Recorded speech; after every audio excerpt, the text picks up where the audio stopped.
অবস্থা জানাতে সিরাজগঞ্জের যমুনা পাড় থেকে আমাদের সঙ্গে যুক্ত হচ্ছেন সহকর্মী রিফাত রহমান।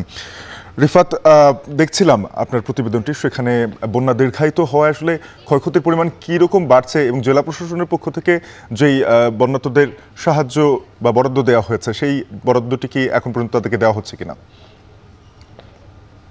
গত 2-3 যাবৎ যমুনার পানি কমতে শুরু করায় কিন্তু সিরাজগঞ্জের যে সার্বিক বন্যা পরিস্থিতি রয়েছে সেটি কিন্তু অনেকটাই উন্নতি হয়েছে। তবে যমুনার পানি যতই কমছে, এই বন্যা কবলিত যে এলাকাগুলো রয়েছে সেই এলাকার যে ক্ষয়ক্ষতির পরিমাণ সেটি কিন্তু অনেকটাই দৃশ্যমান হচ্ছে। বিশেষ করে সিরাজগঞ্জ তাঁত শিল্প এলাকা, সিরাজগঞ্জের তাঁতের ব্যাপক ক্ষয়ক্ষতি হয়েছে। পাশাপাশি সিরাজগঞ্জের যেগুলো মানুষ মাছ চাষ করতো সেগুলো অনেকের মাছের ঘের কিন্তু পানিতে ভেসে গেছে। পাশাপাশি কৃষি খাতেও কিন্তু ব্যাপক ক্ষয়ক্ষতি হয়েছে। আমরা কৃষি বিভাগের সাথে কথা বলেছি, তারা যেটি জানিয়েছে যে চলতি বন্যায় সিরাজগঞ্জ জেলার নিম্নাঞ্চল এবং চরাঞ্চলের প্রায় 6525 হেক্টর ফসলি জমি কিন্তু এবার পানির নিচে তলিয়ে কিন্তু এইসব জমির যেগুলো ফসল রয়েছে, বিশেষ করে রোপা আমনের বীজতলা, আউশ ধান, পাশাপাশি মরিচ ও তিলের কিন্তু ব্যাপক ক্ষতি হয়েছে এবারের দীর্ঘস্থায়ী এ বন্যায়। কারণ দীর্ঘ সময় কিন্তু পানির নিচে এই সকল ফসল কিন্তু তলিয়েছিল, যে কারণে এই যে পানি কমছে এতে করে কিন্তু এই যে ফসলগুলো সেগুলোর ক্ষতি কিন্তু অনেকটাই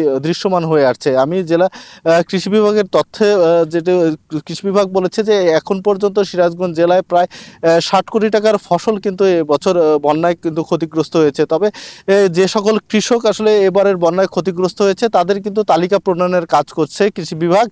তারা যেটি জানিয়েছেন যে আসলে এই যে বন্যার পানি কমে আসছে, কৃষি বিভাগের পক্ষ থেকে তালিকা তৈরি করে তাদেরকে কিন্তু প্রণোদনার আওতায় আনা হবে, যাতে কৃষকরা যে ক্ষতির মুখে পড়েছে তা যাতে অনেকটাই পুষিয়ে উঠতে পারে। পাশাপাশি সিরাজগঞ্জের চলতি বন্যায় যদি বলি, সিরাজগঞ্জের 34টি ইউনিয়নের প্রায় লক্ষাধিক মানুষ কিন্তু এবছর চলতি বন্যায় ক্ষতিগ্রস্ত হয়েছে। তাদের পুনর্বাসনেও কিন্তু জেলা প্রশাসনের পক্ষ থেকে উদ্যোগ নেওয়া হয়েছে। প্রকৃত যারা ক্ষতিগ্রস্ত রয়েছে তাদের তালিকা প্রণয়নের মাধ্যমে তাদের আসলে যাতে পুনর্বাসন করা যায় সেই পদক্ষেপ কিন্তু নিয়েছে।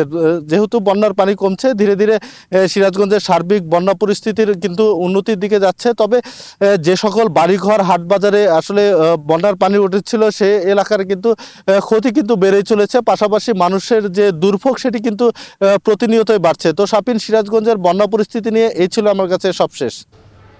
সহকর্মী রিফাত রহমান যুক্ত হয়েছিলেন, জানাচ্ছিলেন সিরাজগঞ্জের বন্যা পরিস্থিতির সব।